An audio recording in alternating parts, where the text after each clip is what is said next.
আসসালামু আলাইকুম, কি অবস্থা সবার? আজকে আমরা গ্রামারের একটি টপিকস নিয়ে হাজির হয়েছি। আর ঠিক টপিকস বলা ভুল হবে, এটি হচ্ছে গ্রামারের একটি প্রশ্নের ধরন। আম, এ ধরনের প্রশ্নকে সাধারণত সেন্টেন্স কারেকশন নামে আখ্যায়িত করা হয়। এবং সেন্টেন্স কারেকশন এগুলো কখনো বেশ সহজ হয়, কখনো বেশ কঠিন হয়, কখনো সেন্টেন্সটি অনেক ছোট হয়, কখনো সেন্টেন্সটি অনেক বীভৎস আকারের হয়। আমাদের আজকের আলোচনায় বিভৎস আকারের সেন্টেন্সগুলো নিয়ে, অর্থাৎ আমরা দেখব যে যদি কখনো প্রশ্নে অনেক বড় বাক্য চলে আসে, এই বড় বাক্যগুলো সলভ করার ক্ষেত্রে আমাদের অ্যাপ্রোচ কী হওয়া উচিত। So let's begin. তো আমরা এইখানটাতে একটা বেশ বড় বাক্য দেখতে পাচ্ছি, তাই না? এই যে বেশ বড় একটা বাক্য, one of the media which are heavily criticized across the country for misrepresentation, partial news or exaggerating। বিশাল বড় একটা বাক্য। এই ধরনের প্রশ্ন দেখলে আমাদের মাথায় প্রথমেই যেটা আসে, প্রশ্নটা স্কিপ করব। এখন আসলেই আমাদের স্ট্র্যাটেজি তাই হওয়া উচিত কিনা যে বড় বাক্য দেখলেই কি আমরা স্কিপ করে ফেলবো? তো আজকের এই ভিডিওটাতে আমরা সেই প্রশ্নের উত্তরটাই খোঁজার চেষ্টা করব। তো এখানে একটা বাক্য আছে, হ্যাঁ, চলেন আমরা একটু বাক্যটা পড়ি। One of the media which are heavily criticized across the country for misrepresentation, partial news or exaggerating facts have been shut down recently amidst the face of turmoil। সমস্যাটা হচ্ছে এই ধরনের বাক্যের যদি আমি মিনিং করতে যাই, আমি প্রথম সেন্টেন্সটা পড়বো, এরপর দ্বিতীয় সেন্টেন্স পড়তে পড়তে প্রথম সেন্টেন্সে কি বলেছে ভুলে যাব। তো আগে থেকে বলে রাখি, যখন এই ধরনের বড় বড় বাক্য দেয়, বাংলা মিনিং করা এইটা খুব একটা লজিক্যাল অ্যাপ্রোচ না। হ্যাঁ, সো যখন আমাদের এরকম 2 লাইন, 2.5 লাইন, 3 লাইন, 4 লাইনের বাক্য দিবে, আমরা বাংলা মিনিং এই স্ট্র্যাটেজিটা অ্যাভয়েড করার চেষ্টা করব। কারণ হচ্ছে আমাদের রিডিং হ্যাবিট যদি খুব স্ট্রং না হয়, তাহলে যেটা হবে যে প্রথম বাক্যটা পড়বো, এরপর দ্বিতীয় বাক্যটা পড়ার পর তৃতীয়, এই প্রথম বাক্যটা ভুলে যাব, আবার তৃতীয় বাক্যটা পড়ার পর দ্বিতীয় বাক্য ভুলে যাব। সো আমাদের প্রথম যেটা ডোন্টস, অর্থাৎ যেটা আমরা করব না, সেটা হচ্ছে আমরা বাংলা মিনিং করব না। এটা গেল ডোন্টসের কথা। তাহলে আমরা কি করব? তো কি করব জানার আগে এই যে এখন আমরা এই বড় বাক্যটা সলভ করে দেখাবো। হ্যাঁ, তো এই বড় বাক্য সলভ করতে গেলে আমাদের কিছু রিলেভেন্ট নলেজ দরকার, কিছু রিলেভেন্ট গ্রামার নলেজ দরকার। আগে আমরা একটু সেগুলো রিভাইজ করে আসি। তারপরে আমরা দেখব যে এই ধরনের বড় বাক্য যখন দেবে, সেক্ষেত্রে আমাদের অ্যাপ্রোচটা ঠিক কেমন হওয়া উচিত। তো একদম শুরুতে আমাদেরকে যেটি জানতে হবে সেটি হচ্ছে অন অফ দ্য। আমরা যারা সাবজেক্ট ভার্ব এগ্রিমেন্ট আগে পড়েছি, আমরা জানি অন অফ দ্য এটা কিন্তু খুবই কমন একটা নিয়ম। তো চলেন আমরা নিয়মটা আরেকবার রিভাইজ দিয়ে ফেলি। নিয়মটা কি? নিয়মটা হচ্ছে যে অন অফ দ্য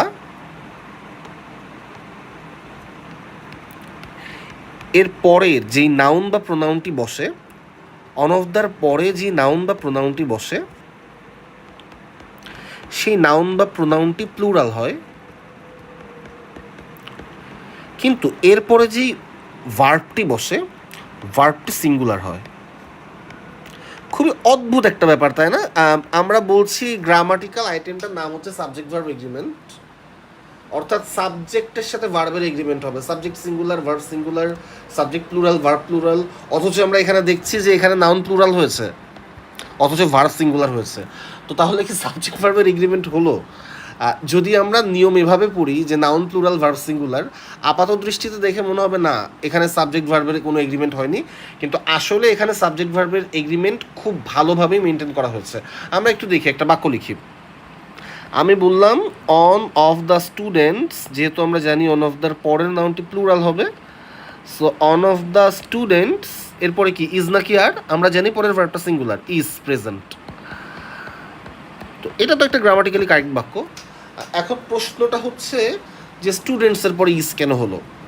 আচ্ছা, তো যখন এরকম প্রিপোজিশন, এই যে অফ, এটা তো একটা প্রিপোজিশন, তাই না?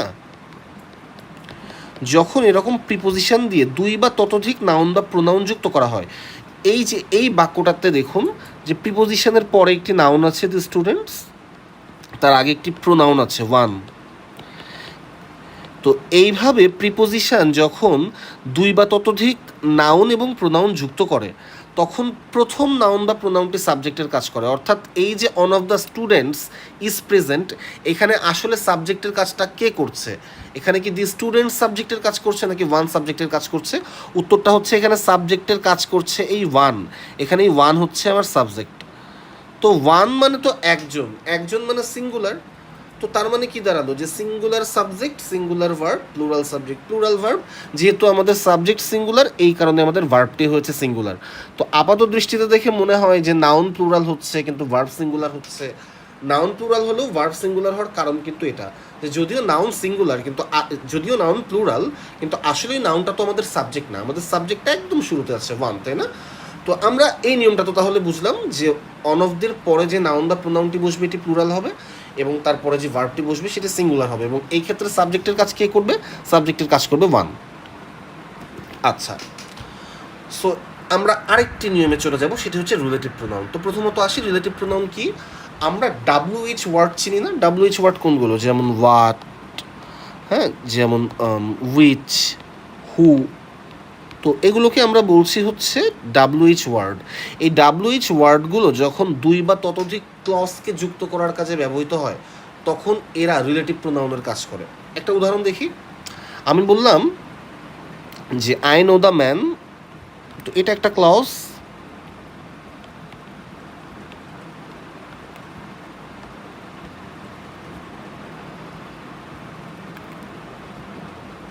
হু won the prize last night.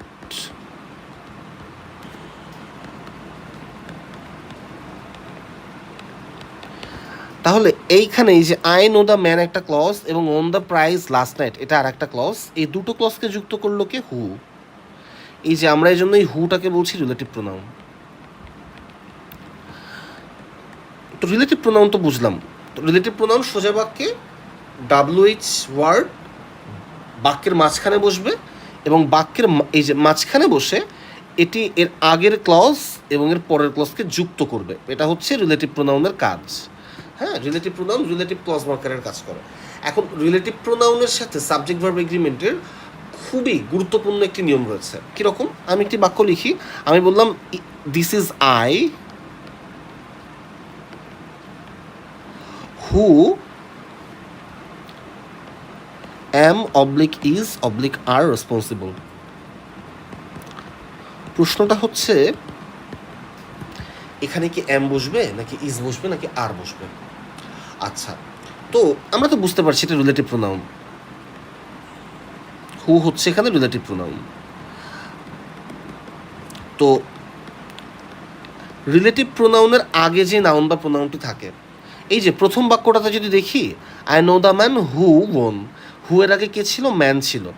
তো রিলেটিভ প্রোনাউনের আগে যে নাউন বা প্রোনাউনটি থাকে, রিলেটিভ প্রোনাউনের এই যে আগে যে নাউন বা প্রোনাউনটি থাকে, সেটিকে আমরা গ্রামারের ভাষায় বলি অ্যান্টিসিডেন্ট।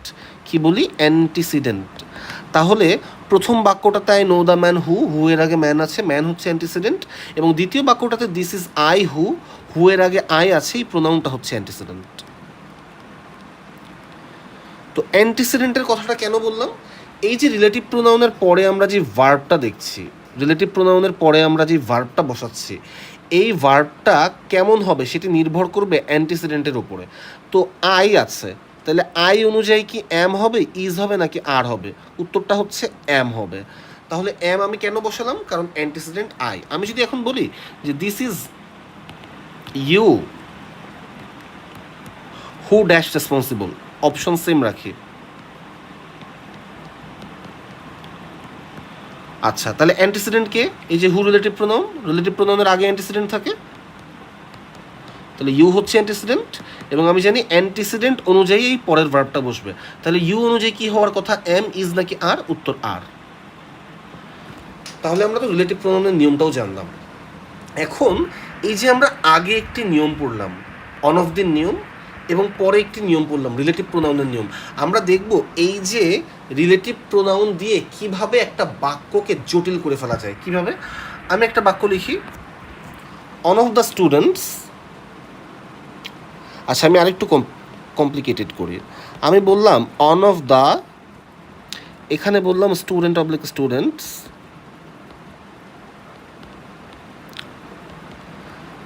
আগে কিন্তু আমরা একটা করে বাক্য করছিলাম। দেখেন, এখন আমরা এই ব্যাপারগুলোকে একটু জটিল করার ট্রাই করব, কিভাবে পরীক্ষার হলে একটা জটিল প্রশ্ন আসে সেটাও আমরা বুঝবো। এখানে আমি এখন হু বসিয়ে দিব, who is oblique are present there is oblique are my brother. তো এতক্ষণ কিন্তু বেশ সহজ ছিল ব্যাপারগুলো, এখন ব্যাপারটা কিছুটা জটিল হয়ে গিয়েছে। কেন জটিল হয়ে গিয়েছে? এক, বাক্যটা অপেক্ষাকৃত বড়, এবং দ্বিতীয় যে ব্যাপারটা সেটা হচ্ছে যে এখানে এখন আর একটা নিয়ম নেই, আমি দুটো নিয়মকে একসাথে জুড়ে দিয়েছি। একটা হচ্ছে অন অফ দ্য নিয়ম, আর একটা হচ্ছে রিলেটিভ প্রোনাউনের নিয়ম, তাই না? তো তাহলে দেখা যাক যে এই ধরনের বাক্যগুলো সলভ করার অ্যাপ্রোচ কী। প্রথমত আসি, স্টুডেন্টটাকে স্টুডেন্টস, আমরা জানি অন অফ দ্যার পরে তার নাউন প্লুরাল, সো স্টুডেন্টস। আচ্ছা, এরপরে কি বলছে? হু। তাহলে হু কি রিলেটিভ প্রোনাউন?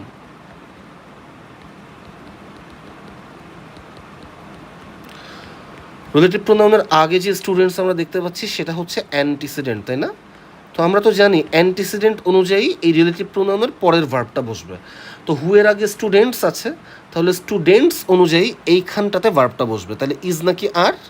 আমরা জানি আর। কারণ কি? কারণ হচ্ছে হু এর আগের অ্যান্টিসিডেন্টে আমরা স্টুডেন্টস বসিয়েছি, প্লুরাল বসিয়েছি, প্লুরাল সাবজেক্ট প্লুরাল ভার্ব, তাই তো? তাহলে students are present there is oblique are my brother. এখন কথা হচ্ছে এই যে দ্বিতীয় যে ইজ অবলিক আর, এই দ্বিতীয় ইজ অবলিক আর এর সাবজেক্টটাকে, ওই যে মনে আছে আমরা অন অফ দ্যার একটা নিয়ম করেছিলাম, এখন আমাদের সাবজেক্টটা কিন্তু এই প্রথম অংশের এই অন অফ দ্য, অর্থাৎ এই বাক্যটার যদি আমি আরেকটু ভেঙে লেখা ট্রাই করি, ব্যাপারটা এরকম, one of the students is oblique are my brother.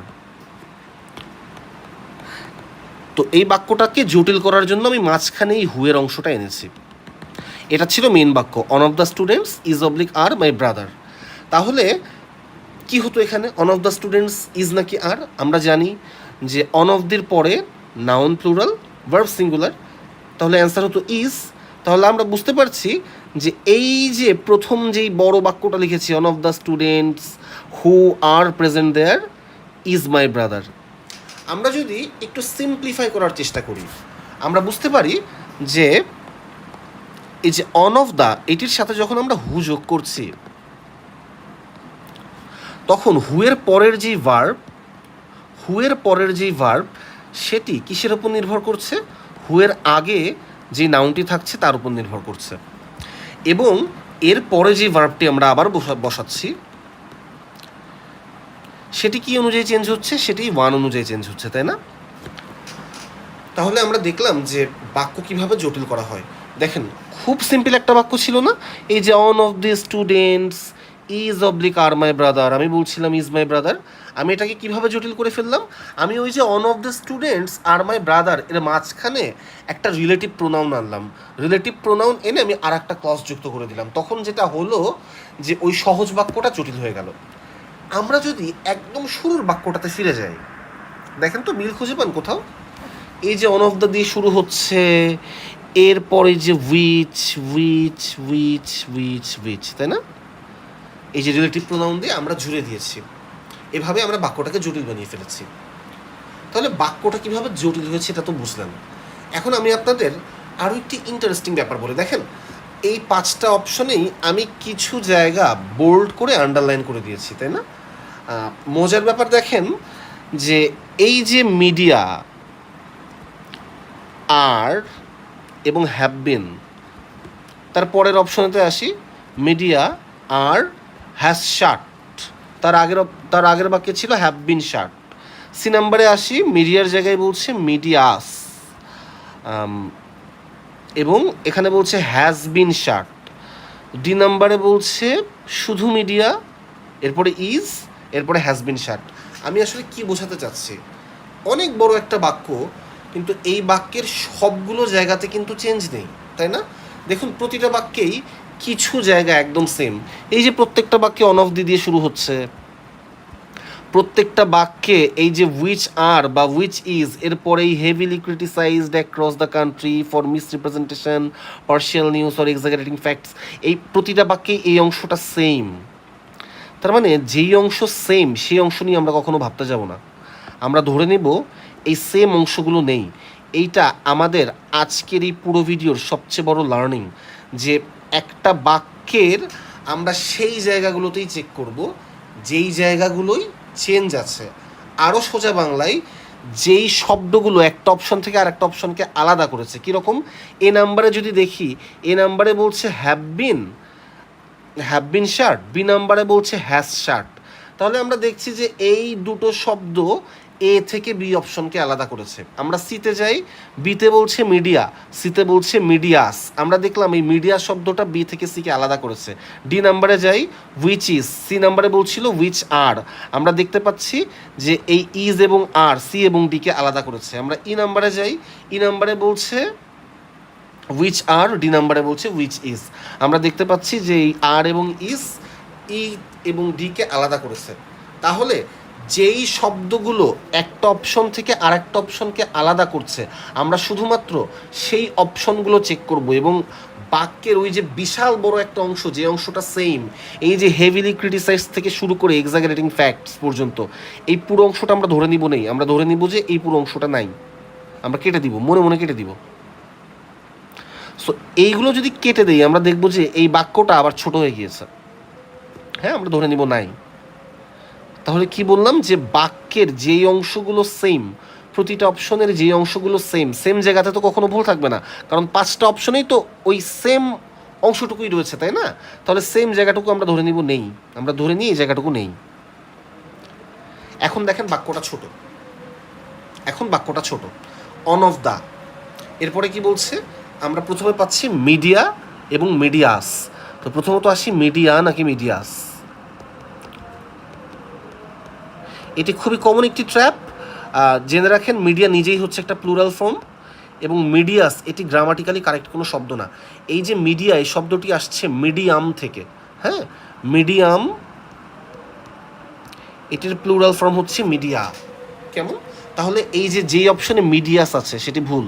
So C আমাদের উত্তর না, আমরা সিকে বাদ দিয়ে দিলাম, এলিমিনেট করে ফেললাম। তাহলে আমাদের উত্তর এ, বি, ডি অথবা ই। এর পরের অপশন কি? আমরা দেখতে পাচ্ছি এ এবং বিতে, এ এবং বিতে এবং ইতে আর আছে।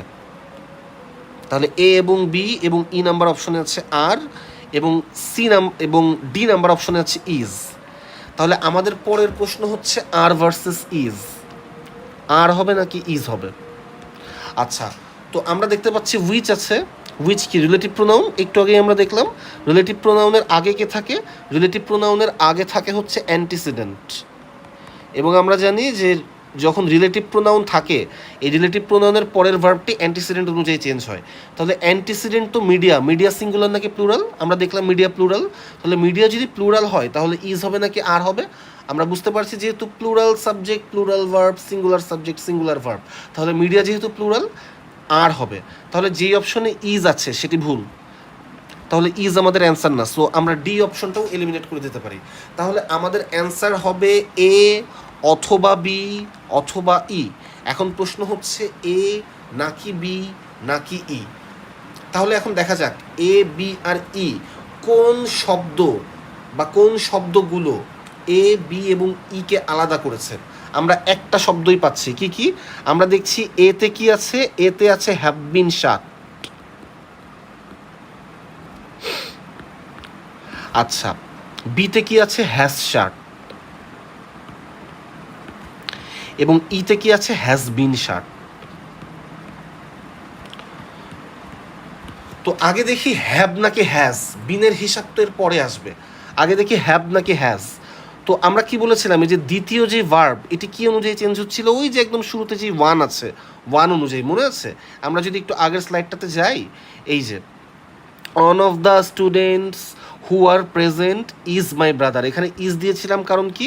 এই যে দ্বিতীয় যে ভার্বটা, এটির সাবজেক্টের কাজ করছিল এই ওয়ান, তাই না? তাহলে আমরা যদি এই অপশনটাতেও আসি, এ, বি, সি, ডি, ই প্রত্যেকটা জায়গায় ওয়ান অফ দি দিয়ে শুরু হচ্ছে। তাহলে দ্বিতীয় যে ভার্ব, এই যে হ্যাভ বিন বা হ্যাজ শার্ট বা হ্যাজ বিন শার্ট, যেটাই হোক না কেন, এদের সাবজেক্টকে, এদের সাবজেক্ট ওই যে একদম অন অফ দ্য ওয়ান, তাই না? তাহলে এটি হচ্ছে সাবজেক্ট। ওয়ান হচ্ছে আমাদের এই দ্বিতীয় ভার্বটির সাবজেক্ট, ওয়ান হচ্ছে দ্বিতীয় ভার্বটির সাবজেক্ট। আচ্ছা, তাই যদি হয়, ওয়ান কি সিঙ্গুলার নাকি প্লুরাল? ওয়ান অবশ্যই সিঙ্গুলার। ওয়ান যদি সিঙ্গুলার হয় তাহলে কি হ্যাভ নাকি হ্যাজ? অবশ্যই হ্যাজ। তাহলে যেহেতু এখানে হ্যাভ আছে, এটি আমাদের উত্তর না, আমরা একেও এলিমিনেট করে দিতে পারি। তাহলে আমাদের বাদ থাকলো কি বাদ থাকলো বি এবং ই। তাহলে শেষমেশ আমরা দুটো অপশন পাচ্ছি, বি ভার্সেস ই। এখন বি এবং ই এর পার্থক্য সৃষ্টি করেছে কে? একটা বিন, তাই না? হ্যাজ বিন শার্ট, এবং আর একটা অপশনে পাচ্ছি আমরা হ্যাজ শার্ট। আমি যদি আরও সহজ করে বলার চেষ্টা করি যে হ্যাজ বিন শার্ট এটি প্যাসিভ আকারে লেখা, প্যাসিভ ফর্ম, প্যাসিভ ভয়েস, এই জন্যই তো আমরা অতিরিক্ত বিন এনেছি। ওই যে আই হ্যাভ ইটেন রাইস, আমরা প্যাসিভ করলে লিখতাম rice has been eaten by me, মনে আছে?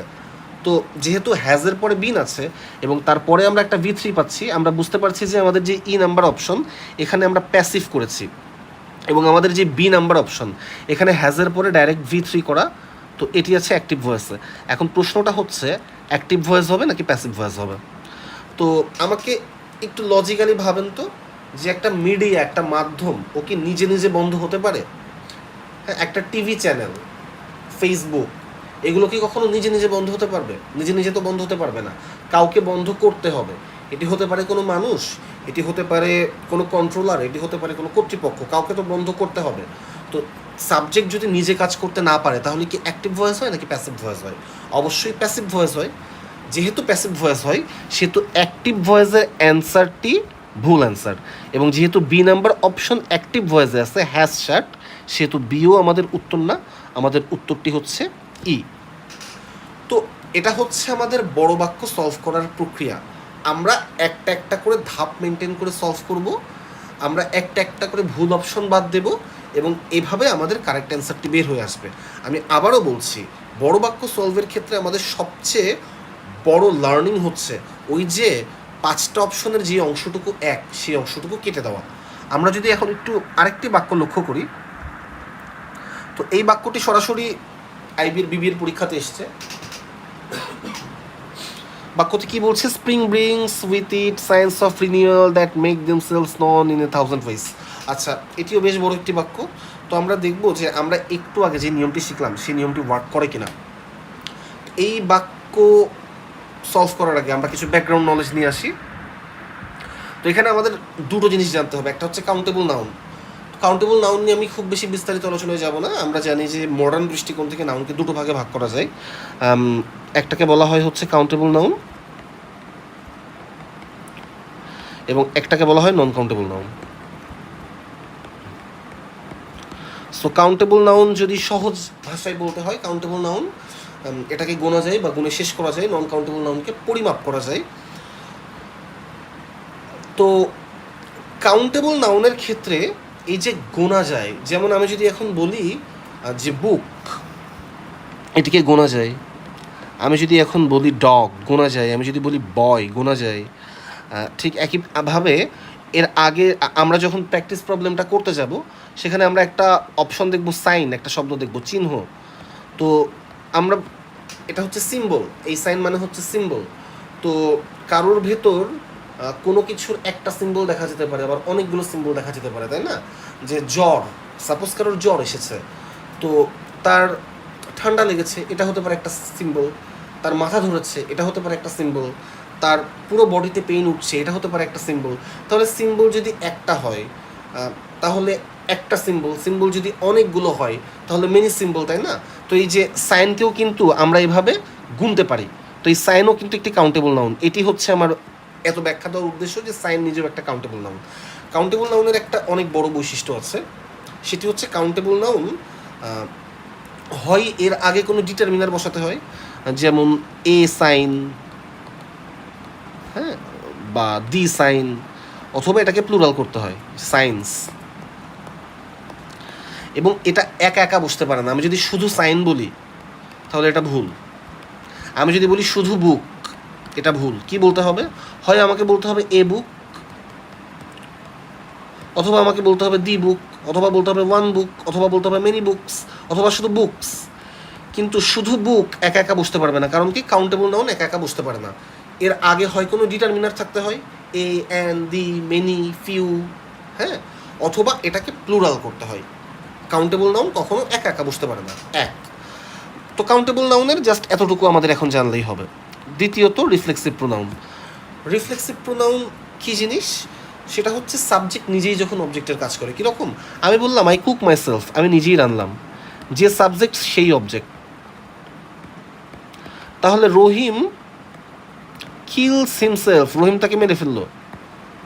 এই হিমসেলফটিকে, হিমসেলফ হচ্ছে এই সাবজেক্ট। তাহলে আমরা রিফ্লেক্সিভ প্রোনাউন সবসময় কাকে নির্দেশ করে? রিফ্লেক্সিভ প্রোনাউন সবসময় সাবজেক্টকে নির্দেশ করে, কারণ আমরা জানি সাবজেক্ট নিজেই যখন অবজেক্টের কাজ করে তখন রিফ্লেক্সিভ প্রোনাউন হয়, এবং এই রিফ্লেক্সিভ প্রোনাউনটি সবসময় সাবজেক্টকে নির্দেশ করে। আমাদের মোটামুটি এই দুটি ব্যাকগ্রাউন্ড নলেজের দরকার ছিল। কি কি? এক, এই যে কাউন্টেবল নাউন একা একা বসতে পারে না, হয় এটিকে প্লুরাল করতে হয়, তা না হলে এর আগে ডিটারমিনার বসাতে হয়, অর্থাৎ এ বুক, দি বুক, মেনি বুকস অথবা বুকস, এ সাইন, টু সাইন্স, দি সাইন, মেনি সাইন্স অথবা সাইন্স। এবং দ্বিতীয় ব্যাপারটি কি? রিফ্লেক্সিভ প্রোনাউন সবসময় সাবজেক্টকে নির্দেশ করে। আমরা এখন সরাসরি বাক্যটাতে চলে যাব। আচ্ছা, তো আমি কি বলেছিলাম আমাদের সবচেয়ে বড় লার্নিং কি? সবচেয়ে বড় লার্নিং হচ্ছে একটা একটা প্রশ্নের যে অংশগুলো সেম, আমি ধরে নিব সেই অংশগুলো নেই। সো এই যে নন ইন এ থাউজেন্ড ওয়েজ, আমি ধরে নিই এগুলো নেই। নন ইন এ থাউজেন্ড ওয়েজ আমি ধরে নিই এগুলো নেই। আচ্ছা, এখন প্রশ্ন হচ্ছে A B C D E এই 5টি অপশনকে আলাদা করেছে কে কে? এতে বলছে সায়েন্স, বিতে বলছে সায়েন্স, সিতে বলছে সায়েন্স, ডিতে বলছে সাইন, ইতেও বলছে সাইন। এখন প্রথম প্রশ্ন, সাইন নাকি সায়েন্স? এটি হচ্ছে প্রথম প্রশ্ন। আমরা কেবলই কি দেখলাম? আমি দেখলাম যে সায়েন্স এটি কি অর্থে ব্যবহৃত হয়? সিম্বল, চিহ্ন। তো একটা চিহ্ন, অনেকগুলো চিহ্ন, তাই না? তো সাইন তো কাউন্টেবল নাউন, কারণ আমরা এটাকে গুনতে পারছি। 1 সিম্বল, 2 সিম্বলস, মেনি সিম্বলস। কারোর ভিতরে কোনো কিছুর একটা সিম্বল দেখা যেতে পারে, অনেকগুলো সিম্বল দেখা যেতে পারে। তো সাইন হচ্ছে কাউন্টেবল নাউন। এবং কাউন্টেবল নাউনের একটা বড় বৈশিষ্ট্য কি? কাউন্টেবল নাউন একা একা বসতে পারে না, তাই না? হয় দি সাইন বসাতে হবে, তা না হলে এ সাইন বসাতে হবে, তা না হলে মেনি সাইন্স বসাতে হবে, অথবা শুধু সাইন্স বসাতে হবে। তাহলে সাইন একা একা বসতে পারবে না। এই কারণে ডি এবং ই দুটো অপশনই বাদ। কারণ কি বললাম? কাউন্টেবল নাউন একা একা বসে না, হয় একে প্লুরাল করতে হয়, তা না হলে এর আগে ডিটারমিনার বসাতে হয়, তাই তো? আচ্ছা, সো ই নাম্বারও কিন্তু সেম কারণে বাদ, কাউন্টেবল নাউন একা একা বসে না। সো ডি এবং ই আমাদের অ্যান্সার না। আমাদের অ্যান্সার কি? এ, বি অথবা সি। এরপর এ, বি এবং সিকে আলাদা করেছে কারা? এ, বি এবং সির পরবর্তী যে অপশনটা আলাদা করেছে সেটি হচ্ছে, আমরা একটা অপশনে দেখছি মেক, এবং বি এবং সিতে দেখতে পাচ্ছি মেক্স। তাহলে আমাদের দ্বিতীয় দ্বন্দ্বটা কার মধ্যে হচ্ছে? দ্বিতীয় দ্বন্দ্বটা হচ্ছে মেক ভার্সেস মেক্স। তাহলে প্রশ্ন হচ্ছে মেক নাকি মেক্স। তো আমরা আবারও এখানে একটা রিলেটিভ প্রোনাউন পাচ্ছি, দ্যাট, তাই না? এই যে আরও একটা relative pronoun. So relative pronoun, যারা রিলেটিভ প্রোনাউন মনে করতে পারছেন না, জাস্ট ভিডিওটা একটু পেছনে টেনে দেখবেন, সেখানে আমি রিলেটিভ প্রোনাউনের ব্যাখ্যা দিয়েছি। এবং আমরা জানি যে WH ওয়ার্ড এবং দ্যাট এরা যখন বাক্যের মাঝখানে বসে দুই বা ততোধিক বাক্য বা ক্লজকে কানেক্ট করে তখন এরা রিলেটিভ প্রোনাউন। রিলেটিভ প্রোনাউনের আগে জানি কে থাকে? অ্যান্টিসিডেন্ট থাকে, তাই না? তাহলে রিনিয়ন হচ্ছে আমার অ্যান্টিসিডেন্ট। তো রিনিওয়াল সিঙ্গুলার অবস্থাতে আছে, প্লুরাল করলে তো রিনিওয়ালস হতো। তো তাই যদি হয়, সিঙ্গুলার যদি হয়, তাহলে সিঙ্গুলার অ্যান্টিসিডেন্ট, সিঙ্গুলার ভার্ব। তাহলে রিনিউয়াল যেহেতু সিঙ্গুলার, তাহলে ভার্বটিও সিঙ্গুলার হবে। তাহলে ভার্ব যখন সিঙ্গুলার হয়, ভার্বের সাথে এস বা ইএস যোগ করতে হয়, তাই না? আমরা জানি সাবজেক্ট যখন থার্ড পারসন সিঙ্গুলার নাম্বার হয়, ভার্বের সাথে এস বা ইএস যোগ করতে হয়। তো যেহেতু রিনিউয়াল আছে, রিনিউয়ালস নেই, সিঙ্গুলার অবস্থাতে রিনিউয়াল আছে, তাহলে মেক নাকি মেক্স? অবশ্যই মেক্স। তাহলে এ নাম্বার অপশনে তো মেক আছে, এ আমাদের উত্তর না। সো আমরা আরও একটি অপশন বাদ দিলাম। তাহলে এখন দ্বন্দ্বটা কার ভেতর? B versus C. বি এবং সিকে আলাদা করছে কে? বি এবং সিকে আলাদা করছে ইটসেলফ এবং দেমসেলভস। তাহলে এখন আমাদের প্রশ্নটা হচ্ছে ইটসেলফ নাকি দেমসেলভস? এখন একটু দেখেন তো, ইটসেলফ আর দেমসেলভস এটা কোন প্রোনাউন? আমরা জানি লাস্টে সেলফ বা সেলভস যুক্ত থাকলে সেগুলো কোন প্রোনাউন হয়? দুটোই তো রিফ্লেক্সিভ প্রোনাউন। রিফ্লেক্সিভ প্রোনাউন কাকে নির্দেশ করে জানি? রিফ্লেক্সিভ প্রোনাউন সাবজেক্টকে নির্দেশ করে। সাবজেক্টকে? স্প্রিং। স্প্রিং কি সিঙ্গুলার নাকি প্লুরাল? বসন্ত সিঙ্গুলার, তাই না? আচ্ছা, সিঙ্গুলার যদি হয়, আমরা জানি দেম তো অনেকগুলা ব্যক্তি বা অনেকগুলা বস্তুকে বোঝাতে ব্যবহৃত হয়, তাই না? তো দেম সেলস এটা তো প্লুরাল, ইটসেলফ হচ্ছে সিঙ্গুলার। তো আমরা জানি যে রিফ্লেক্সিভ প্রোনাউন সাবজেক্টকে নির্দেশ করবে, তো সাবজেক্ট যেহেতু সিঙ্গুলারে আছে তাহলে প্রোনাউনটাও সিঙ্গুলারে হবে। তো তাহলে কি দেমসেলস হতে পারবে? দেমসেলস তো প্লুরাল, দেমসেলস হতে পারবে না। তাহলে আমরা বুঝতে পারছি দেমসেলসও আমাদের উত্তর না। তাহলে সি বাদ, আমাদের উত্তরটি হচ্ছে বি। তাহলে দেখেন এই প্রশ্নটা কিন্তু ডিরেক্ট আইবিএতে এসছে এবং আমরা দেখলাম যে আমরা যদি এইভাবে ভেঙে ভেঙে বাক্য সলভ করতে পারি, আমরা কিন্তু খুবই চমৎকারভাবে খুবই সহজেই এই ধরনের বড় বাক্য, যে ধরনের বাক্য প্রথমেই দেখলে মনে হয় যে না বাক্যগুলো স্কিপ করতে হবে, আমরা কিন্তু এই ধরনের বাক্যগুলোর ক্ষেত্রে এই অ্যাপ্রোচে খুব সহজে সলভ করে ফেলতে পারি এবং আমরা আমাদের ওই স্পেসিফিক নাম্বারটা, বরাদ্দকৃত নাম্বারটা পেয়ে যেতে পারি। তো আমরা শিখলাম যে তাহলে কিভাবে একটা বড় বাক্য ভাঙতে হয়, একটা বড় বাক্যকে কীভাবে ছোট করে ফেলতে হয়, কিংবা কিভাবে একটা ছোট বাক্যকে আসলে প্রশ্নকর্তা বড় বানায়। তো আপনারা এই ভিডিওটি ফলো করবেন এবং এই প্রসেসে আপনাদের গাইড বই বলেন বা আপনাদের কোশ্চেন ব্যাংক বলেন, আপনাদের হাতে যে রিসোর্সই আছে সেখানকার বড় বাক্যগুলো সলভ করার ট্রাই করবেন। আর যদি এই ধরনের ভিডিওটি পেতে চান তাহলে অবশ্যই আমাদের চ্যানেলটি ফলো করবেন। ধন্যবাদ।